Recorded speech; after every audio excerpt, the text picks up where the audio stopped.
السلام عليكم ورحمة الله تعالى وبركاته. مرحبا بكم في قناة مطبخ أمينة. اليوم إن شاء الله نشارك معكم كيك اللي كيجي رائع جدا، كيجي هكذا رخامي بمقادير جد بسيطة وكذلك بطريقة جد سهلة. بقوا معايا نشوفوا المقادير وطريقة التحضير. على بركة الله نبداو بمقادير وطريقة في نفس الوقت. أول حاجة كناخد إناء كنوضعو فيه 2 ديال البيضات من الحجم الكبير. عندكم بيض صغير غديروا 3 ديال البيضات، ثم كنضيفو عليه هكذا واحد الرشيشة ديال الملح، يعني هكذا غير واحد القبيصة ديال الملح. ثم كنبداو اننا كنطربو داك البيض جيدا. انا استعملت غير الخلاط اليدوي، نتوما يمكن لكم تستعملوا الخلاط الكهربائي اولا الميكسور. فقط الا غديروا الميكسور غديروا جميع المكونات ثم كطحنوا الخليط جيدا عاد انكم توضعوه في الاناء وتضيفوا له الباقي ديال المكونات.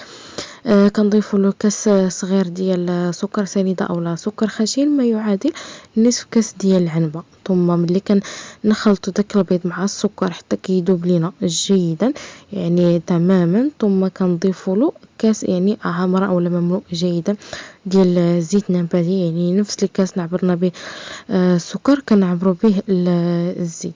ثم كنخلطوا الخليط ديالنا جيدا حتى كيتخلط لينا. ثم كنضيفوا له كاس ديال الياغورت بالنكهه ديال الخوخ. يمكن لكم تضيفوا اي يعني ياغورت كان عندكم باي نكهه نتوما باغيينها اولا متوفره عندكم.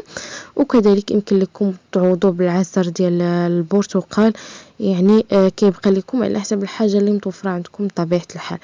ملي كنخلطوا الخليط ديالنا جيدا كنضيفوا له راس معلقه صغيره ديال النكهه ديال الفاني. يمكن لكم تعوضوه بساشي الفاني اولا بسكر الفاني اولا بقشره ديال البرتقال اولا كذلك قشره ديال الحامض، يعني ديروا اي حاجه كانت متوفره عندكم واي نكهه نتوما باغيينها بطبيعه الحال كتبقى لكم على حسب الذوق ديالكم. ملي كنخلطوا الخليط ديالنا جيدا كنضيفوا هكذا واحد الكاس ونص ديال الدقيق ديال العنبه هو اول حاجه. ثم كنخلطوا الخليط ديالنا بالنسبه للدقيق كيبقى لكم على حسب الخليط، يعني على حسب الخليط كتضيفوا الدقيق تدريجيا وثم كتخلطوا حتى كتحصلوا على واحد الخليط اللي كيكون خفيف بهذا الشكل هذا كما كتلاحظوا، يعني ما كيكونش بحال ديال الكيك، يعني كيكون خفيف لانه مازال غادي نضيفوا الاضافات. لذلك خليوه هكذا خفيف. كناخذوا اناء واحد اخر كنقسم فيه العجين، يعني كنقسموا العجين على النصف، يعني النصف الاول كنديروا في هذا الاناء والنصف الثاني كنخليه في الاناء الاول.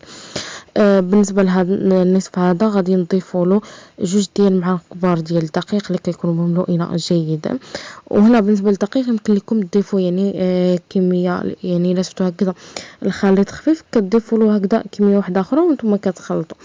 ثم كنضيفوا له كيس ديال الخميره ديال الحلوى وزن 8 غرام اولا بيكين باودر. ملي كنخلطوا الخليط ديالنا كنضيفوا له معلقه صغيره ديال الخل. يعني بالنسبه لهاد المرحله هذه تنسحب ليا يعني ما هكذا ما بانش يعني في الفيديو. كنخلطوا الخليط ديالنا وكنوضعوه هكذا جانبا. كناخذوا اناء الثاني كنضيفوا له معلقه كبيره ديال الدقيق اللي كتكون مملوءه جيدا. كما كنقول لكم دائما الدقيق يبقى لكم على حسب الخليط، يمكن لكم تزيدوا من الكميه ولا تنقصوا منها على حسب الخليط. ثم كنضيفوا له معلقه كبيره ديال الكاكاو المر وهكذا يعني كنخلطوا الخليط ديالنا جيدا حتى كيتخلط لينا تماما. الا شفنا الخليط مازال خفيف كنزيدوا له الدقيق وكنخلطوا الخليط ديالنا حتى كنتحصلوا على واحد الخليط اللي كيكون يعني ثقيل ما كيكونش يعني خفيف.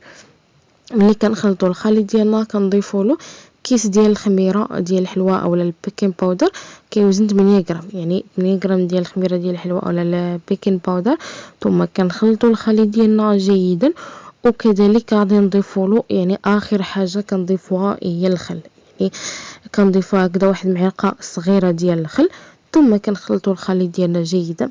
هنا بالنسبه للخليط الا خفتوا يعني ما يجيكمش قياس واحد كتقسموا المكونات يعني من الاول، يعني كتاخذوا هكذا 2 ديال الاناءات يعني ديروا بيضه هنا وبيضه هنا، يعني كتقسموا السكر والزيت وكذلك الياغورت الى يعني خفتوا انكم ما تقسموش الخليط يكون هكذا متساوي. ملي يعني كنخلطوا الخليط ديالنا كناخذ هكذا اكياس بلاستيكيه كنوضع فيه الخليط ديالي وكنقطعوه هكذا يعني باش يبدا يخرج هكذا الخليط. كناخذ هكذا مول على شكل طولي كما كتلاحظوا دهنته هكذا بشويه ديال الزيت ورشيته بالدقيق. يمكن لكم دهنوا بالزبده وترشوه بالدقيق، يبقى لكم اختياري. ثم كنبدا ندير هكذا خطوط ديال يعني ديال الخليط اللي درنا له الكاكاو، وكنديروا هكذا الخليط اللي كيكون هكذا ابيض، يعني اللي ما درناش يعني هكذا الكاكاو. يعني كندير هكذا واحد الخط ديال العجينه اللي درنا ليها الكاكاو، وكنديروا واحد الخط هكذا ديال العجينه اللي ما درناش ليها يعني الكاكاو. يعني كندير انا هنا بالنسبه لهذا المول هذا غادي ندير جوج ديال الخطوط ديال يعني ديال الكاكاو، وجوج ديال الخطوط ديال العجينه البيضاء يعني اللي ما درناش فيها الكاكاو، وكنبقاو بنفس الطريقه حتى كنكملوا الخليط ديالنا كامل. يعني بالنسبه لذاك الخط اللي درناه هكذا في التحت اللي فيه الكاكاو، كنوضع فوق منه يعني الطبقه الثانيه كنوضع فوق منه هذا الخليط ديال العجين اللي ما درناش الكاكاو، وكنبقاو بنفس الطريقه. يعني كل مره كنوضعوا هكذا عجينه يعني كتكون هكذا مغايره حتى نكملوا الخليط ديالنا كامل. يعني انا هنا ما قطعتش معكم الفيديو باش هكذا تكون طريقه يعني واضحه معكم، كنت يعني هكذا لانه داكشي علاش ما قطعتش معكم يعني الفيديو. كما كتلاحظوا كنوضعوا العجين اللي درنا الكاكاو فوق العجينه البيضاء يعني اللي درنا في التحت، وكنبقاو بنفس الطريقه حتى نكملوا العجين ديالنا كامله ولا الخليط ديالنا كامل. وفي هذه المرحله هذه انا هنا درت الفرن على 200 درجه يعني حتى كيسخن هكذا واحد الخمسة ديال الدقائق، ثم كنقص النار على 180 درجه وكنخلي النار فقط تكون هكذا من التحت، وكندخل الكيك وكنخليها حتى كطيب يعني حتى كطلع هكذا وطيب وتحمر. ثم عاد كنشعل ليها من الفوق باش هكذا انها تحمر وتاخذ اللون الذهبي. صافي يعني مباشره ملي كطيب ليها الكيك ديالنا كنخرجوا نفس الحاجه بالنسبه للفرن ديال الغاز. يعني كتدخلوا الكيك والفرن كيكون هكذا مسخن، وكتطفيو النار كتخليوها غير في التحت حتى كطيب الكيك وتحمر. ثم عاد انكم يعني كتشعلوا ليها من الفوق اولا كتهبطوها للتحت تحمر. ملي كطيب لينا الكيك ديالنا كنخليوها حتى كتبرد في المول، ثم عاد اننا كنزولوها. انا هنا خديت المربى ديال المشمش غادي ندهن به الكيك ديالنا. يمكن لكم يعني دهنوا هكذا بالعسل اولا بالنباج اولا ديروا هكذا ياغورت ديال الشوكولا اولا شوكولا اللي كتكون هكذا دايبه، يعني كيبقى لكم اختياري. ثم غادي نزيد انني نزينها بالكوك. بالنسبه للتزيين كيبقى لكم على حسب الاختيار ديالكم وعلى حسب الحاجه اللي متوفره عندكم. بطبيعه الحال بالنسبه للتزيين كيبقى لكم دائما على حسب الذوق ديالكم، يمكن لكم تزينوا باي حاجه عندكم اي حاجه متوفره عندكم.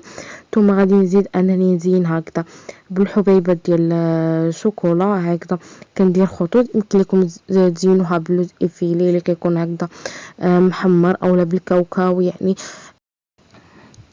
ملي كنزينوا الكيك ديالنا هذا هو الشكل ديالها النهائي. صراحه كتجي رائعه جدا كما كتلاحظوا، وكتجي هكذا بالنسبه للكيك كتجي هشيشه وكتجي رطبه والمذاق ديالها كيجي اكثر من رائع. كنتمنى هاد الوصفه هذه اولا هاد الكيك هذا انه ينال الاعجاب ديالكم، وإلا عجبكم ما تنسوش انكم تشاركوه مع الاصدقاء والعائله، وكذلك انكم دعموني باللايك وبالتعاليق، وكذلك انكم تشتركوا في القناه وتفعلوا زر الجرس باش هكذا يوصلكم كل ما هو جديد. اذا ما علي الا نقول لكم السلام عليكم الى فيديو جديد ان شاء الله مع وصفه جديده. مع السلامه.